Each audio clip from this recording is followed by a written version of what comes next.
Good morning and welcome to KTN News Morning Express. I'm having a fun time moment even before we begin our conversation this morning, our press review with three gentlemen. Happy New Year. To you too, Brenda. And I feel like I should not introduce you people. You need to do that, but let me just do that. It's a new year, you know. It's a new year, you know. Seated on my immediate left is Kevin Osido, who's a county governance, executive director at the County Governance Watch. Karibu sana. I hope that 2020 umeanza vizuri. Ninashukuru Mungu. And looking forward to the remaining 363 days. And looking forward to what Uhuru must do in 950 days. In 950 days before he retires. Precisely.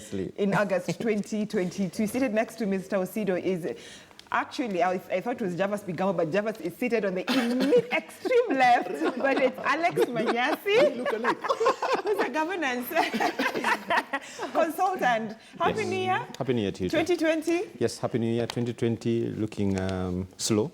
Looking slow? Starting a bit slow. The roads are empty. It's day two. Yes, the days, I mean, the roads are empty. It looks like Kenyans are still asleep. No, it's because the reason as why I think you're feeling like the roads are empty ni vile tumerauka asubuhi sana. Tunajenga nchi. Yes. But during the day, I believe it will be a totally different story. All Kenyans will be coming back to Nairobi County. Like in 7:30 Mombasa Road, it's usually a nightmare. It's normally, yeah. Yes. Okay. Yes. And seated next to Mr. Alex Manyasi, finally, Mr. Javas Bigambo, governance expert. Thank you. Karibu sana. Thank you so much. 2020 umeanza, is it a slow? I would say that the grace of God covers me like mist on grass. And I am thankful for that grace. And I'm happy, quite prospective about the year ahead. Very, very optimistic. And I want to hope that my optimism will not be punctured. Yeah.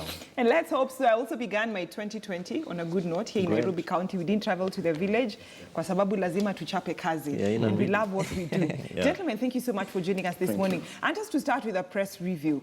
I mean, it's day 2 of the year 2020. Let's have a look at our newspapers this morning, beginning with the Standard newspaper. We all have the Standard newspaper. And President Uhuru Kenyatta has only 950 days in office, and he has to do several things. He has to ensure that he creates the jobs for Kenyans, what he talked about, tame debt, because actually we're supposed to be paying even China, the Exim Bank, what he borrowed for the SGR, as from next month, if I'm not wrong, that's in the month of February. And then we also have the delicate political landscape. In less than 1,000 days to go, he has to do that. I'll start with you, Mr. Osido. How realistic is this for the president? The question that comes to mind is, where has he been? But that is not really the biggest issue. The biggest issue that this is His Excellency the President. He's the one who is the torch of and the light of this country. And given the kind of past that Kenyans are coming from, I have to really say that the President and the government have tried. But a lot really needs to be done because, for instance, we have the Big Four agenda, which I strongly believe, and having been to a number of counties and seeing what counties have been able to put in place, that if we can be able to strengthen intergovernmental relations between the national government and the county government, there is no reason why the Big Four should not respond to these key issues, which then, which of course entail fixing an ailing economy, because if counties are able to invest in value-adding projects and are able to raise their own revenue, so they have their own source revenue elements, there is no reason, therefore, why jobs cannot be created at the county level. And if a lot of money is therefore coming from the counties, there is no reason why we should not be able to put together that money and merge it to what the national government and all the other agencies and ministries of government are able to contribute to the economy and therefore pay back our debt to China. But that is not to say that we should not deal with certain gaps, which therefore include corruption, the gaps that areas and avenues that where we see our money is getting lost. It will be interesting to see how we are going to next month, pay back this China, the Chinese Exim Bank loan. Yeah. And Mr. Manyasi, talking about creating jobs for the youth, the president has been very vocal in terms of talking about job creation. The youth, issues about the youth has been very, has been part of him. It's been part of him since 2013, talking about the youth, 2017, talking about the youth in terms of job creation. But we've seen when it comes to appointments and employment, there's no reflection at all. So is it lip service, but on the ground, what the young people say, vitu ni different? I'm glad you're bringing that up, and I'm one of those people who have a totally different view of what it means to actually do job creation for the youth. And my total different view is that when we see young people looking at government for creation of jobs, it means we have a problem, because the jobs should not be coming from government. It means other sectors are not doing as well as they should, and therefore people think the only jobs that are available are in government, and the only jobs that are assured are actually in government. You have seen a lot of professors go to government. You've seen a lot of PhD holders, quite a number of them, almost half the group, is actually in government. And so we need to shift the focus from having government being the creator of jobs to creating a vibrant private sector which actually creates employment for the young people. That's number one. And then number two, it also means that we are creating a young people who think that jobs are to be, the only way out is to be employed. That is a perception issue which we need to change. It has something to do with our education system. But secondly, we need to observe whether if you start a business in Kenya as a young person, you can actually succeed. So those are pertinent questions that we need to be asking ourselves as a country, which at this point in time, even when we have done a lot in terms of creating institutions that are supposed to aid that, I do not think that we have put in much thought about what exactly we need to do. All right. And beyond that, you also realize that even the way we have structured our ministries, we have not structured them in such a way that you can have a ministry, for example, that has a say on the cost of doing business across board. All right, that does not exist, and therefore it also makes it very difficult for one single person, one single entity to fix it. All right, and gentlemen, we need to get through, go through the Standard newspaper very quickly and Nation newspaper. So let me just get the last sentiments of Mr. Javas Bigambo when it comes to what the president must do in 90 days, talking about tackling the, taming debt, because we've surpassed our borrowing. It's too much, and it's been a concern. And in terms of even repaying back that loan, and also tackling drafts when it comes to the year 2020. By way of this headline alone, coal has been put beneath the president's feet. But if my opinion was sought, I would have said that what is it that the president and governors must do in 950 days? Because the president is the head of the executive at the national level, governors are heads of the executive at the county level.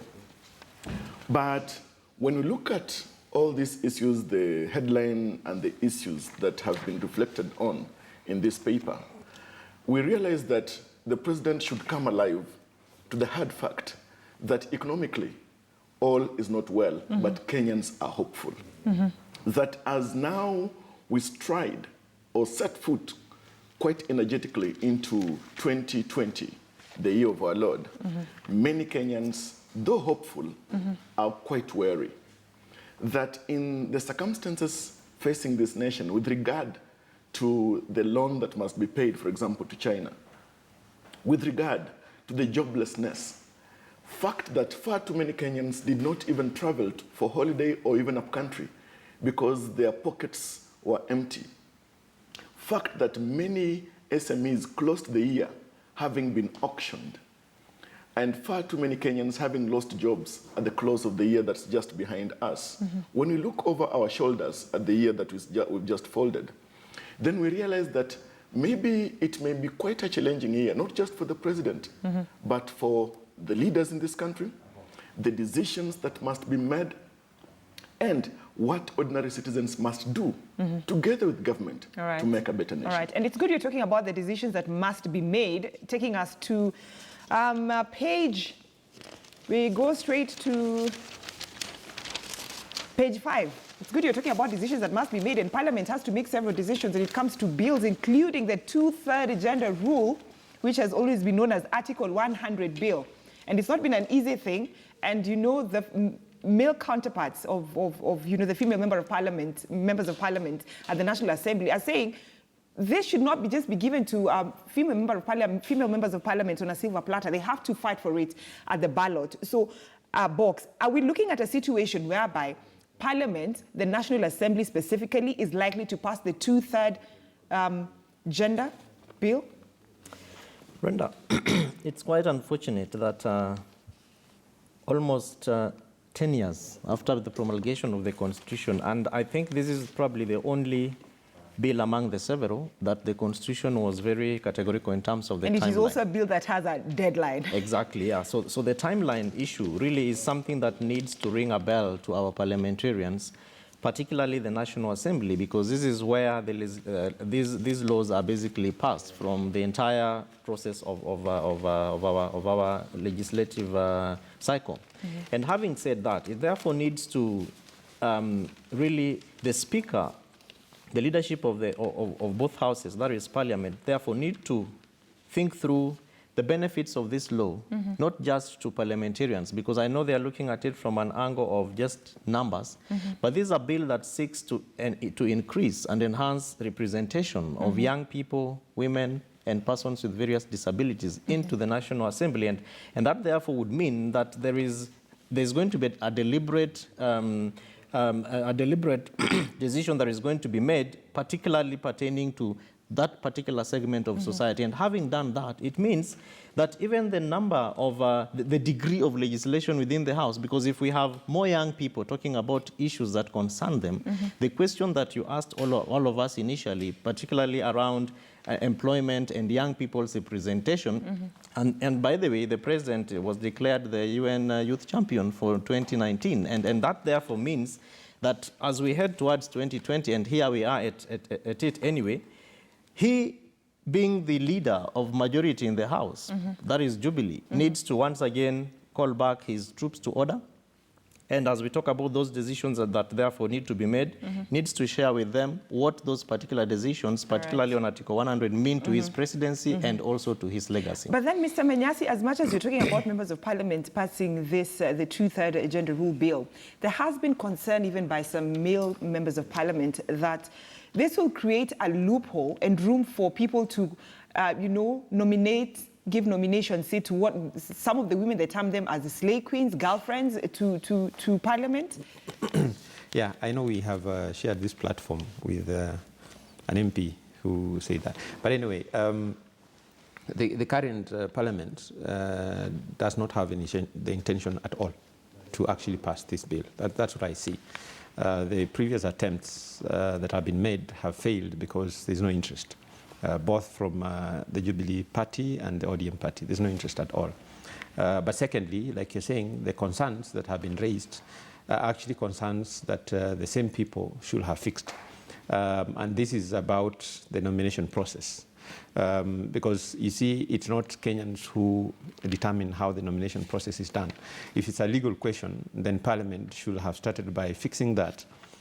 Because there's evidence, and all of us have seen what happened when the Honorable Ken Okoth died. That was one of the pointers to where it was said that some people have actually been nominated on other matters apart from representation of gender. So according to you, the likelihood of this bill passing is... It's almost nil. It's almost nil. Yes, from what we have seen before and from how Parliament has behaved. So is there a possibility that the President himself is not, supportive when it comes to the two-third gender rule? Yet at the same time, he's been very vocal again in terms of, women being at the forefront.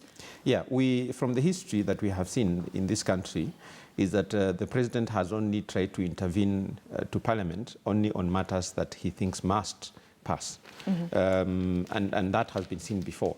But on other matters, he has left Parliament to actually make a decision on themselves. Mm-hmm. And what we have seen also in the history of this country, in the current Parliament, is that unless MPs are whipped and forced to actually pass certain bills, and we have seen, when they are forced to pass in bills, there are even tricks that are employed to make sure that they pass. Mm-hmm. But when that doesn't happen, then the MPs, if you let them to vote the way they think, this will never pass in the current Parliament. All right, so Mr.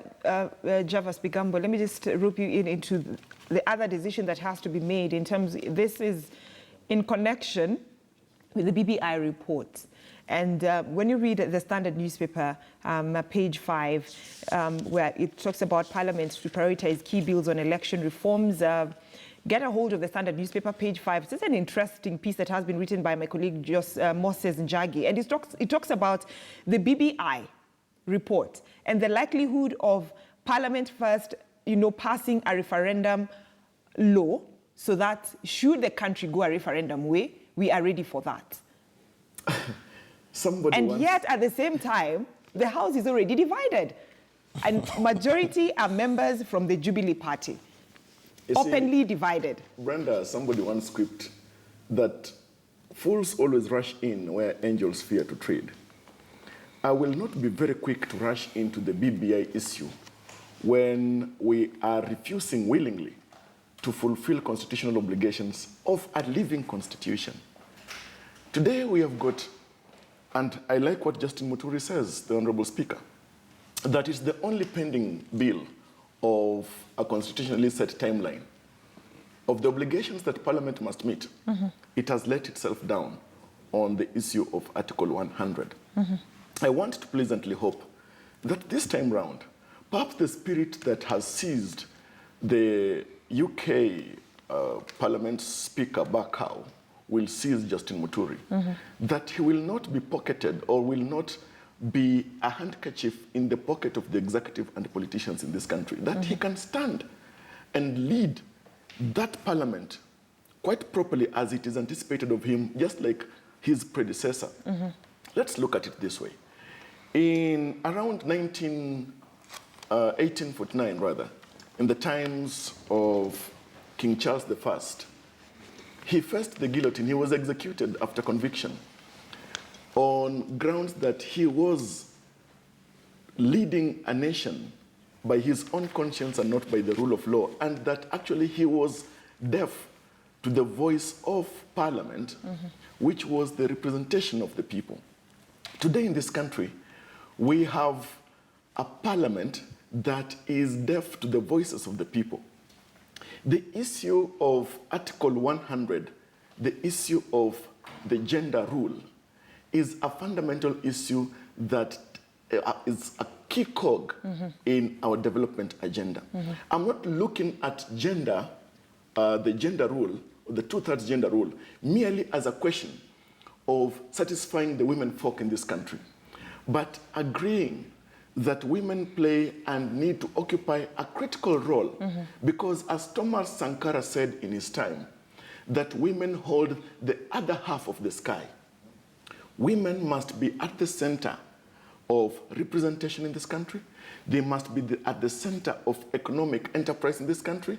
They must be at the center of food security in this country. All right. So I would like to implore Parliament to consider quite willfully the necessity of meeting that constitutional obligation. Even before they start talking about the referendum, yes, the BBI referendum. Gentlemen, we only have 5 minutes to go, so I'll just take a minute. Let's take a minute each, 3 minutes. Mr. Osida a minute, Mr. Manyasi a minute, Mr. Javas Bigambo a minute. Let's look at the Nation newspaper and justice on trial as courts face crisis. Maraga has to grapple with corruption claims and massive staff shortage that have put a dent on justice delivery, owing to the fact that Justice Jackton Ojwang of the Supreme Court is expected to retire in the month of February. I'll start with you, Mr. Osido. Three arms of government: the executive, legislature, and the judiciary. The three are interdependent, but they have to depend on each other in terms of working together. I think that what we have seen happening between the executive and the legislature, that is headed by the Chief Justice, the judiciary, has not been very progressive in terms of, even the aspirations of Kenyans, because you can imagine the number of cases that Kenyans have out there, from even the High Court, Magistrates Courts, the Supreme Court, all the way to the village courts at the communities. And people are looking for justice, because we are saying that justice delayed is justice denied. So as we move into 2020, I am praying that we will be able to see a strengthened judiciary. We'll be able to see a closer relationship between the judiciary and the executive, and even the legislature, because really their work depend on each other. and that there's going to be open communication. I am requesting the president that, if necessary, send people to talk to Justice Maraga, because I don't want to be a Kenyan whose taxes I used to pay for a judicial officer. And they don't have a good working relationship. Who misses presidential and state functions. All right. Yeah. So, Mr. Menyasi.